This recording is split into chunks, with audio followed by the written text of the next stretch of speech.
এবার ঈদে মুক্তি পেয়েছে হাফ ডজন সিনেমা, তার মধ্যে একটি আদর আজাদ ও পূজা চেরির সিনেমা টগর। কিন্তু হতাশাজনক বিষয় হলো এবার সিনেপ্লেক্সে একেবারেই দর্শক টানতে পারেনি সিনেমাটি, যে কারণে দ্বিতীয় সপ্তাহের শিডিউলে সিনেপ্লেক্সে জায়গা পায়নি টগর। কিন্তু সিনেমার নায়ক আদর আজাদের দাবি, নিজেদের সিদ্ধান্তেই প্রদর্শনী বন্ধ রাখার সিদ্ধান্ত নিয়েছেন তারা। জানা গেছে স্টার সিনেপ্লেক্স, যমুনা ব্লকবাস্টার ও লায়ন সিনেমা থেকে নেমে গেছে সিনেমাটি। সঙ্গে নতুন সপ্তাহের হল লিস্ট সামাজিক মাধ্যমে শেয়ার করেছেন আদর আজাদ।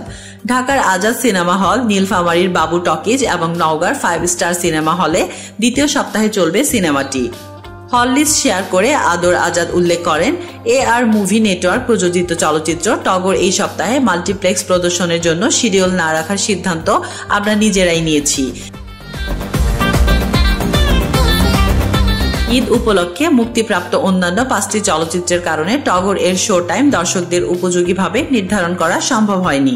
আদর আজাদ আরও লেখেন, দর্শকের স্বার্থ বিবেচনায় আমরা এক সপ্তাহের জন্য মাল্টিপ্লেক্স থেকে ছবি তুলে নিয়েছি। তবে আগামী সপ্তাহে টগর আবারও মাল্টিপ্লেক্সে ফিরবে।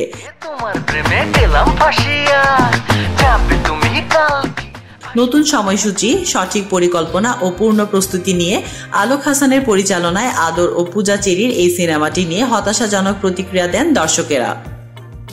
সামাজিক মাধ্যমে সিনেমাটি নিয়ে নানা ধরনের মন্তব্য করেছেন দর্শক। এছাড়াও প্রদর্শনীর পর হল থেকে বেরিয়ে সিনেমাটি নিয়ে দর্শকের তিক্ত অভিজ্ঞতা ভাগ করে নেন, যাদের অধিকাংশেরই মন্তব্য ছিল টগর সিনেমা দেখে টাকা ও সময় দুইটাই নষ্ট হয়েছে। উল্লেখ্য, আদর ও পূজা চেরি ছাড়াও সিনেমাটিতে অভিনয় করেছেন রোজি সিদ্দিকী, সুমন আনোয়ার প্রমুখ। তাসলিমা আক্তার শিমু, SBS বাংলা।